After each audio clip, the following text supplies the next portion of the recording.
दोस्तों, आज 9 दिसंबर हो चुका और आज का हमारा शुभ विचार कोट्स है, if you miss an opportunity do not cloud your eyes with tears, keep your vision clear so that you will not miss the next one.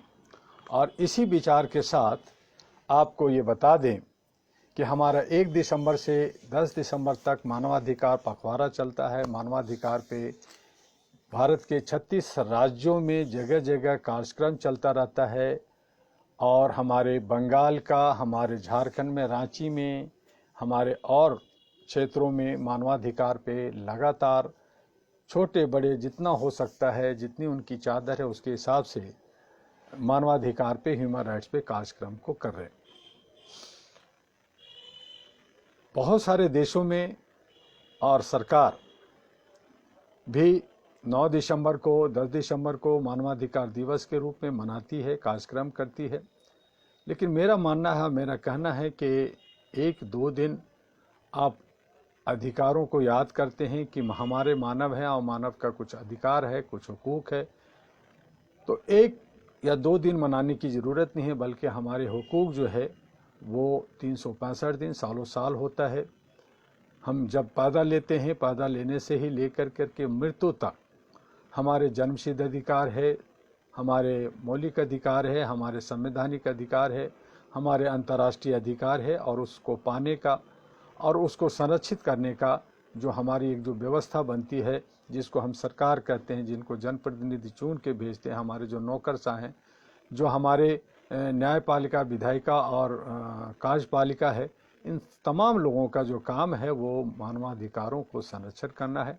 और अधिकारों के साथ साथ हमने हमेशा कहा कि न सिर्फ मानव का, बल्कि हमारे जीव जंतु हैं, हमारे जो जानवर हैं, जंगलवासी हैं, उन तमाम लोगों का जो अधिकार है उन सब का संरक्षित होनी चाहिए, जिसमें भी जीव हैं, चाहे वो पृथ्वी के किसी भी हिस्से में रहते हों, तो वो हैं। अभी हम लोग काफ़ी जो है हम विकसित हो रहा है और उस हालत में जो है चांद और मंगल पे जीव को ढूंढ रहे हैं।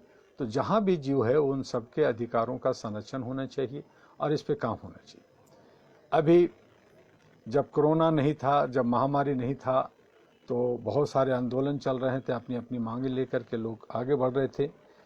और उस हालत में फिर पिछले 1 साल से जो है कोविड-19 का, कोरोना का जो एक खौफ या डर बना करके कहा जाए, या इसमें सही माने में एक महामारी रहा जिसमें हमारे लाखों लोग जो है मरे हैं। तो उन तमाम लोगों को जो है, जो बचे हैं, उनकी जो है स्वास्थ्य ठीक हो, अच्छा हो और वो मुख्य धारा में आ करके अपनी जीविकोपार्जन और देश की निर्माण में काम कर सके, ये हम उनसे मांग करते रहते हैं और उनकी दुआ करते हैं। जो हमारी जो सरकार है, जो जनप्रतिनिधि हैं, उनकी क्या मंशा है वो आप अच्छी तरह से जानते हैं। वो जो है सत्ता में कब्जा करना चाहते हैं, सत्ता को बचाए रखते हैं, और जब कभी भी मानवाधिकार की आवाज़ उठाई जाती है कहीं भी, तो उस पे उसे दबाने की कोशिश की जाती है, उसको नज़रबंद किया जाता है, जेल में डाला जाता है। और जो हमारे नौजवान हैं या जो साथी, जो कार्यकर्ता हैं मानवाधिकार के को संरक्षित करने वाले, चाहे वो अलग सामाजिक संगठन को चलाते हैं, वो सभी के दबाव आवाज़ को दबाना चाहते हैं। तो ये जो सरकार की जो मंशा होती है वो डेमोक्रेसी में ठीक नहीं है, ये राजतंत्र नहीं है। डेमोक्रेसी का मतलब होता है जनता का, जनता के द्वारा शासन चलाना होता है, और उसमें जनता का जो हित है, जनता का जो कुछ अच्छा है उसको समझते हुए उसको बेहतर बनाना है। जो लोग असामाजिक तत्व हैं, जो गलत लोग हैं, उन पे एक्शन अगर होता है तो ठीक है। कई बार हमने कहा और फिर से मैं कह रहा हूँ कि अगर अहरा, all India human rights association के भी अगर कोई कार्यकर्ता गलत काम करता है या असामाजिक काम करता है या कानून से अलग हट करके अनुशासित रहता है, तो उसे जो है दंडित किया जा सकता है, या सरकार उस पर एक्शन ले, हम उसमें कोई बात नहीं करेंगे। लेकिन हमारे लोग जो अनुशासन में रह करके मानवता को आगे बढ़ाने में जिस तरह से 34वें साल में हम लोग प्रवेश कर रहे हैं, तो ये 34 साल जो हम लोगों ने अथक प्रयास किया, जिसकी वजह से ह्यूमन राइट्स कमीशन आया, हर स्टेट के अंदर कमीशन आया, स्कूल कॉलेज के अंदर ह्यूमन राइट्स की पढ़ाई शुरू हुई और हमारे जितने भी जुडिशियल सिस्टम में पढ़ाई शुरू हुई और पूरे वर्ल्ड में इस पे बहस चलती है, हर तरह का, हर क्षेत्र का। तो ये जो अधिकारों का है, इसको हमें आगे बढ़ाना है। इस तरह से हम लोग एक ह्यूमन चैन बना करके, लोगों को जोड़ करके, प्यार और मोहब्बत के साथ हम लोग आगे बढ़ना चाहते हैं और हम चाहते हैं कि शांति प्रिय जिस तरह से हमारा भारत है वो बना रहे। आज हमारे किसान अन्नदाता अपनी मांगों को लेकर के सड़कों पे हैं। कई लोग किसानों का मौत हो गया है। अभी आज ही सुबह हमारे दिल्ली के बॉर्डर पे एक किसान का मौत हुआ जो 32 साल का था। ठंड से वो हो गया। तो इनके पे एक का मौत हो या दो का मौत हो, मौत होता है और इसके लिए जो है सरकार जिम्मेदार है, जो प्रशासन है वो जिम्मेदार है। तो उनको जो है सोचना चाहिए, चाहे हमारे होम मिनिस्टर हों, चाहे प्राइम मिनिस्टर हो। मैंने बार बार कहा कि उनको किसानों के बीच में जाकर के, उनके सड़कों पे जो बैठे हैं वहाँ पे जाकर के बैठ करके उनसे बात करें, उनको समझाएं कि अगर ये कानून से किसको फ़ायदा है, किसको फ़ायदा नहीं है, या जो भी कानून बदला जाएगा उससे कितना फ़ायदा होगा, नहीं होगा। तो ये सारी चीज़ें हैं। जो विधेयक पास हुई है, जिसको वापस लेने की किसान बात कर रही है। किसान बार बार कह रहा है कि जब आप कोई कानून बनाते हैं तो अगर किसान के लिए बना है तो किसान के लोगों से पूछना चाहिए कि ये जो है इस तरह का है और ये इस तरह से फ़ायदे होंगे या नुकसान होंगे। जो किसी भी सेक्टर, किसी भी समुदाय के लिए अगर कोई कानून बनता है, कानून बनना भी चाहिए, कानून में बदलाव भी होना चाहिए, लेकिन क्या वो जनहित में है या नहीं है, उन चीज़ों को देखना जरूरी है। उस पर बहस होना चाहिए, न कि बल्कि 4 लोग बंद कमरे में एसी रूम में बैठ करके जो फरमान, तुगलकी फरमान सुना देते हैं, वो ठीक नहीं है। तो इस पे जो है सोचने की बात है। आज हमारे किसान अन्नदाता लगातार संघर्ष रहते हैं। कुछ लोग जो है उस आंदोलन को तोड़ने की कोशिश भी कर रहे हैं, कुछ गलत तत्व भी घुस गए हैं, कुछ राजनीतिक करने लगे हैं। अंधभक्त लोग हैं, जो पट्टू लोग हैं, जो बिके हुए लोग हैं। जिस तरह से अंग्रेजों के वक्त में अंग्रेज जो हमारे देश के अंदर 196 साल शासन किया, मुगल 400 साल शासन किया, वो इसलिए किया कि हमारे ही लोग जो है बिके हुए और उनकी जो है चमचागिरी किया, उनकी जो है मुखबिरी किया, उनको साथ दिया। और यही वजह है कि हमारे देश के ऊपर बहुत सारे बाहर विदेशी लोगों ने आकर के शासन किया और बड़े हंसते मुस्कुराते हुए यहाँ से गए। और आज जो शासन कर रहे हैं उन्हीं के नक्शों कदमों पे चल करके शासन कर रहे हैं कि इनको तोड़ो फोड़ो, कमज़ोर करो, गरीब बना दो। तो ये जो मंशा है ये सरकार चलाने की, ये जो है जनहित में नहीं है, समाज हित में नहीं है, देश हित में नहीं है। और जिस किसी को भी अगर समाज और देश से प्यार नहीं है, उसके एक लगाव नहीं है, तो वो गलत काम करेगा। जिस तरह से आज औरतें जो है कहती हैं कि भाई कहीं से लाओ, चाहे वो भ्रष्टाचार करो या कुछ भी करो, लेकिन पैसा लाओ ताकि मैं गहने खरीदूं और भी चीज़ें खरीदूं, और मैं पड़ोसी जिस तरह से उसके पास कार है, उसके पास बंगला है, उसके पास बाकी चीज़ें, वो हमारे पास भी हो। ये जो एक कंपटीशन होड़ मच गई है, तो ये जो है हमारे भ्रष्टाचार को आगे बढ़ाता है। और इसी में जो है लोग लिप्त हैं कि अगर उसके पास 1 लाख है तो मेरे पास 10 लाख होना चाहिए, उसके पास 1 गाड़ी है तो मेरे पास 4 गाड़ी होनी चाहिए। तो ये जो मारामारी है, ये हमारा भ्रष्टाचार की तरफ बढ़ा रहा है और ये समाज और देश को टुकड़ा कर रहा है, विखंडित कर रहा है। हम शांति प्रिय नहीं हो सकते जब तक हम लोग जो है एक सोच करके कि हमारा ये देश है, हमारा ये समाज है, हमारे लोग हैं और हमें इनके लिए सेवा करनी है। हमें अपने को शांत प्रिय बना करके, अपने भाई बंधुत्व को बना करके, समानता को बना करके, इक्वलिटी और शांति और प्यार को बांट कर करके हम जो है may prevail on the peace of the earth ले करके, हमने इसीलिए बार बार कहा कि हम लोग आगे जा कर के जो एक 2021 और 21 से लेकर 24 तक पूरे विश्व के अंदर हम लोग घूम कर करके जो ये बातें करने जा रहे हैं कि सेव लाइफ ऑफ द अर्थ, कि पृथ्वी के ऊपर जितने भी जीव हैं उनको बचाया जाए। उनका भी हक बनता है, उनका अधिकार है जीने का, उन्हें जीना चाहिए। जो आकस्मिक है, जो हमारे जो है एक प्राकृतिक है, नेचुरल है, वो मौत को कोई रोक नहीं सकता। चूँकि जीवन और मरण जो है, हम जिस आस्था, जिस विश्वास पे भगवान, खुदा, अल्लाह और गॉड पे जो हम विश्वास करते हैं कि वो आज हमें जिंदगी दिया है, कल वो ले जाएगा, तो ये तो चलेगा। लेकिन जब तक हम जी रहे हैं, आपस में प्यार से रहें, अपने सही तरीके से रहें। ये जो हमारे जो शरीर, जो हड्डी और मांस से बना हुआ है, इसके अंदर जो एक आत्मा है, एक सोल है, उसको हम शुद्ध रखें और अपने वतन से, अपनी ज़मीन से प्यार करें और इसी प्यार को आगे बढ़ाते हुए हम आगे बढ़ें तो हम बेहतर होंगे। और तब जा कर के ये मानवाधिकार की जो हम लोग मानवाधिकार की जो दिवस मनाने की बात करते हैं उसको मना। जिस तरह से भारत के अंदर अभी हमारा कोई राष्ट्रभाषा नहीं है, राजभाषा हिंदी है उस पर, लेकिन बैंकें हैं, ये सरकार कहती है कि राष्ट्रभाषा हिंदी, राष्ट्रभाषा। अरे मेरे भाई, सबसे पहले एक राष्ट्रभाषा घोषित करो, राष्ट्रभाषा घोषित नहीं है। उसी तरह से हमारे जो भारत के जो जनता है, सारे लोग जो है बड़े खुश होते हैं कि हम 15 अगस्त को जो है स्वतंत्रता दिवस मनाते हैं, झंडे लेके उछलते हैं, बड़े सारे फंक्शन करते हैं, मिठाइयाँ बांटते हैं, लेकिन उनको नहीं पता कि हम आज़ाद नहीं हैं और भारत के नागरिक को झंडा फहराने का या अपने कार पे या अपने घरों पे लगाने का भी अधिकार नहीं है। 172 एक्ट के अंदर आपको 2 साल की सज़ा हो सकती है अगर सरकार चाहे। कई जगह छोड़ देती है, चलती रहती है, लेकिन ये सिर्फ सरकार जो सत्ता में है, जो अंग्रेज़ों के नियमों के अनुसार जो वो जो है झंडोत्तोलन करते हैं, कार्यक्रम करते हैं, वहाँ ही वो जो है एक राष्ट्रीय झंडा का जो हमारा तिरंगा है उसको फहरा सकते हैं। जनता को ये अधिकार नहीं है। तो ये सारा इसलिए है कि चूँकि ये 99 साल के लीज पे भारत है और हम लोग जो है ना हमारे भारत के अंदर कोई राष्ट्रभाषा है, ना हमारे जो है देश आज़ाद है। इसे बहुत सारी खामियां हैं। और ये जो 544-45 हमारे जो मेंबर ऑफ पार्लियामेंट है उसमें भी 2 अंग्रेज, दो जो है क्रिश्चियंस को नॉमिनेटेड होते हैं, उनको रखना ही होता है, उस पर कोई चुनाव नहीं होता। और 542 जो है पे चुनाव होता है और उसमें 272 लोग जीतते हैं। उसमें से एक नेता जो पहले से ही घोषित हो जाते हैं कि मैं नेता हूं और मैं प्राइम मिनिस्टर बनूंगा। तो ये जो परिपाटी है ये लोकतंत्र का ये मजाक है, माहौल हम समझते हैं। तो क्योंकि जब चुनाव होता है तो जितने भी जनप्रतिनिधि भारत के अंदर 542-544 होते हैं उनको मिल करके और 256 जो राज्यसभा के उनको सभी को मिल करके फिर से एक चुनाव होनी चाहिए। जो देश के प्रधानमंत्री कौन होगा या जो हमारे क्षेत्र के अंदर एक प्रधानमंत्री या 2 प्रधानमंत्री बनाए या उप प्रधानमंत्री बनाए तो उसकी चुनाव होनी चाहिए। राष्ट्रपति का भी पूरे भारत के अंदर जनता के द्वारा चुनाव होना चाहिए, क्योंकि जनता किस राष्ट्रपति चाहता है उसको होना चाहिए और उसको एक अच्छा खासा पावर होना चाहिए, न कि रबर स्टाम्प होना चाहिए।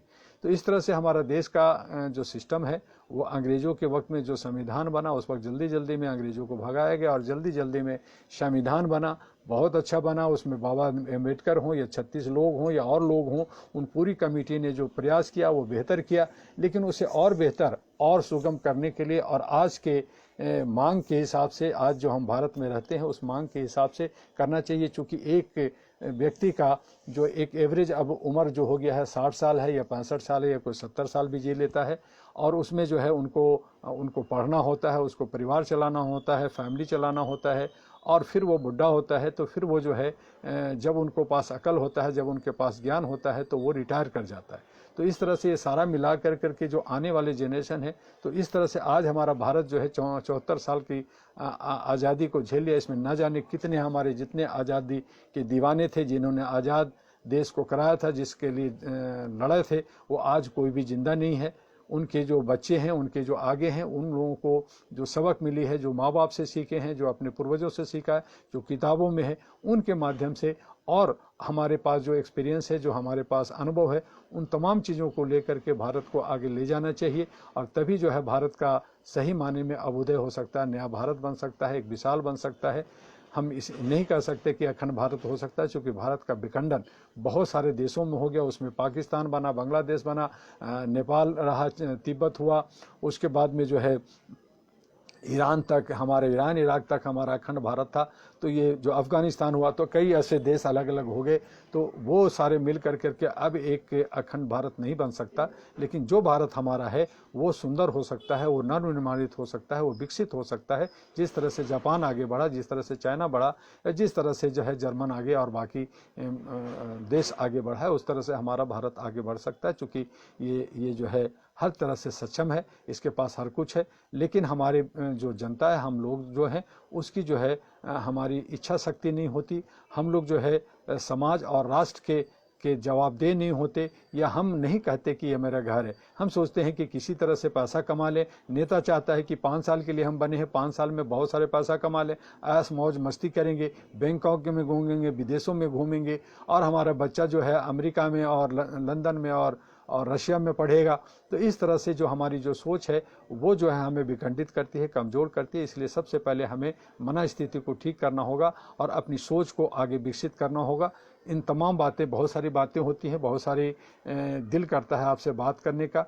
कल और आज हम लोग जो है मानवाधिकार दिवस मना रहे हैं। आप सब लोग भी अपने अधिकारों के लिए, जो हमारा जन्मसिद्ध अधिकार है, हमारा मौलिक अधिकार है, जबकि सरकार तो आपका मौलिक अधिकार भी छीनना चाहती है और वो कहती है कि जो मौलिक अधिकार वो सरकार के अधिकार है, जो हमारे जो संवैधानिक अधिकार है वो सरकार के अधिकार है। हमारे जो विश्व ने बनाया है हम उसको नहीं मानते, वो माने, उसमें भी खामियां हैं। तो बहुत सारी ऐसी बातें हैं जो सरकार में चली जाती है, हालांकि जनता के बीच से ही जाती है। हमारे ही कहीं ना कहीं भाई और बहन ही जो है जनप्रतिनिधि बनते हैं, हमारे ही भाई बहन नौकरशाह बनते हैं, चाहे वो ब्यूरोक्रेट्स हों, चाहे वो जज हों, चाहे वकील हों, चाहे कोई भी हों, चाहे डॉक्टर्स हों, इंजीनियर हो, वो हमारे ही बीच से, हमारे गांव, हमारे मोहल्ले से जाते हैं।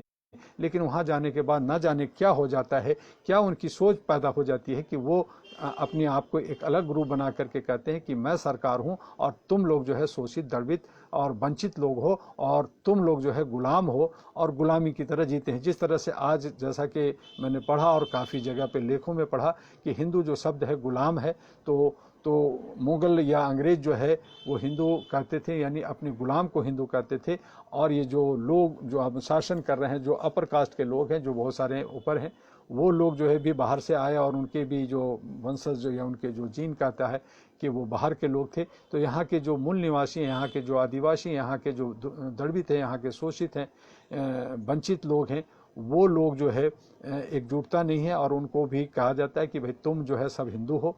तो हिंदू के मतलब है कि तुम गुलाम हो। तो गुलाम की तरह से उनको जोड़ करके उनको गुलाम कहते हैं, गुलाम हो और तुम भी गुलाम, मैं भी गुलाम। उनके बीच में जो है इस तरह का जो है वो शतरंज का खेल खेलते हैं, गोटी गोटी खेलते हैं। तो इस तरह से हमें आपको तोड़ कर करके, कमज़ोर कर करके, और वो कमज़ोर हमें और आपको ही नहीं करते बल्कि खुद को भी वो कमज़ोर करते हैं। कहते हैं कि जो आदमी जिसके लिए गड्ढा खोदता है वो गड्ढे में खुद भी गिरता है। तो जो लोग ऐसा करते हैं वो खुद भी गिरते हैं। और इस तरह से जो है भारत का विकास नहीं होता, समाज का विकास नहीं होता। जगह जगह गंदगी। हम स्वच्छता की बात करते हैं, देश के प्रधानमंत्री भी स्वच्छता पे जोर लगाए, उन्होंने बहुत अच्छी बातें की, उन्होंने सुलभ शौचालय के लिए कई काम में उन्होंने बहुत अच्छा काम किया। लेकिन उसके आड़ में जो कॉर्पोरेट हाउस को आगे बढ़ाया गया, उसके आड़ में जो कुछ चंद एक ग्रुप को आगे बढ़ाया गया, बाकी लोगों को गरीब किया गया, बाकी लोगों को कमज़ोर किया गया, तो ये जो है सही नहीं हुआ। तो कुछ चीज़ें, योजनाएं तो अच्छी रही, लेकिन उसका जो इम्प्लीमेंटेशन, उसका जो दूसरा पक्ष था, उसको जो संभालना था वो नहीं संभला। और यही वजह है कि आज सरकार जो है वो विरोध का सामना कर रही है। और उनको समझना चाहिए, वो जनप्रतिनिधि हैं, उनको सोच रखना चाहिए। पिछली सरकार ने कितनी सरकार 74 साल में जो सरकारों ने जो गलत किया, क्या किया, नहीं किया, उस पे ज़्यादा ना सोचते हुए, और जो सरकार अभी है या आने वाला है, या जो विपक्ष में है, या जो नेता बनना चाहते हैं, या जो आज 5000 पार्टियां हैं, या जो 42 लाख जो NGO हैं, जो बार बार मैंने कहा, ये सभी लोग अगर समाज और देश के हित में सोचें, समाज को आगे बढ़ाने का सुंदर बनाएं, तो समाज बड़े सुंदर होगा। देश अगर सुंदर होगा, देश का मान अभिमान, हमारा झंडा हमारा ऊंचा रहेगा, तो वो जो है फिर हमारे और आपके परिवार जो है भी खुशहाल होंगे। हमारे बच्चे बच्चियां, हमारे घर के जो परिवार है वो भी एक समाज का हिस्सा है, हम भी एक समाज के हिस्सा है। तो हम लोग भी आगे बढ़ेंगे और सुंदर रहेंगे। जिसका लाइफ आज मान लीजिए 60 साल है या 70 साल है, तो अगर वो ठीक ठाक रहेंगे, अच्छी सोच रहेंगे, अच्छी मिलाप में रहेंगे, तो हो सकता है कि उनकी 5 साल और 10 साल की लाइफ और बढ़ जाए और वो अच्छे तरीके से रहें। जो कुंडन में वो जो है अपने कूढ़न में, वो जो परेशानियों में, वो जो तकलीफ में जीते हैं, वो तकलीफ कम हो सकती है। तो हम लोग कोशिश करें कि दूसरे की जो तकलीफ है वो तकलीफ को कम करें। अगर उनकी तकलीफ दूर होगी तो हमारी भी दूर होगी। और इस तरह से हम लोग जो है स्वस्थता में रहेंगे। हमें अच्छा दूध, अच्छा हमें फल, अच्छा हमें सब्जी, अच्छा हमारे जो है अनाज और हवा भी हमें मिलेगा। मुफ्त हमें धूप मिलता है, विटामिन डी मिलता है, हम उसे भी नहीं लेते, चारों तरफ से घेर लेते हैं और एसी में रहना चाहते हैं, जिससे हमारी हड्डियां भी कमज़ोर होती हैं, दुनिया भर की बीमारियां होती हैं। तो हमारे जो भगवान है, हमारा जो प्रकृति है, उन्होंने जो हमें मुफ्त में जो है सूरज की किरणें, सूरज जो है दी है। अगर सन ना हो, जिसे हम बाप कह सकते हैं, तो अगर सन न हो तो अंधेरा हो जाएगा और चारों तरफ जो है महामारियां होगी और हम जो है एक अंधे की ज़िंदगी क्या होती है आप समझ सकते हैं, तो उसी तरह से एक सूरज की कीमत क्या है वो आप अच्छी तरह से समझते हैं। उसी तरह से आज हमारे बीच में हवा है, हवा भी शुद्ध हो रहा है, उसे शुद्ध होनी चाहिए। हमारी जो है समुद्र है, नदियां हैं जिसमें पानियाँ जो है कल कल छल छल स्वस्थ होनी चाहिए। हमारे उसके अंदर में जो मछलियां हैं, उनके अंदर जो जीव हैं वो भी सांस अच्छे से ले सकें। वो भी चूँकि आप ही ग्रहण करते हैं, भोजन के रूप में आप उसको खाते हैं, पानी आप पीते हैं, और जो है खेतों में पानी जाती है, उससे फल सब्जियां और हमारे अनाज उगते हैं, तो उसमें जो कीटाणु और जो गंदगियां जाती है, जो हमारे आपके पेट में जाता है, जिससे तरह तरह की बीमारियां और महामारियां फैलती है, तो इससे जो है स्वच्छता पे ध्यान देने की ज़रूरत है। और अनेकता में हमें एकता को कायम करना है। इसी के साथ हम आगे बढ़ें, और आने वाले कल 10 दिसंबर को आप 1 बजे हमारे फेसबुक पे जरूर आइए, क्योंकि हम लोग मानवाधिकार पे बात करेंगे, मानवाधिकार को सेलिब्रेट कर रहे हैं। कल एक जो है ह्यूमन राइट्स पे बुकलेट है उसका लॉन्च करेंगे, और हमारे जो है अहरा ग्लोबल का ऑफिस का भी निर्माण चल रहा है उस पर, तो वो हम आपको फिर बताएंगे कि हमारी शुरुआत हो रही है, लेकिन उसमें भी बहुत सारे समय लगेगा उसको तैयार करने में, तो वो हमारी बात होगी। और उसके जस्ट बाद ही 1 बजे से 1:30 बजे तक आधा घंटे हम आपसे बात करेंगे, और उसके बाद में 2 बजे से हम आपको यूट्यूब पे फिर दोबारा आएंगे, जिससे हम बाकी चीज़ें जो बची होगी या उसी को हम रिपीट करें, तो हम यूट्यूब पे भी आएंगे। आप कल हमसे मिलिए 1 बजे। आपका डॉक्टर एम दुआ, अहरा और NP का राष्ट्रीय अध्यक्ष। जय हिंद, जय भारत, नमस्कार।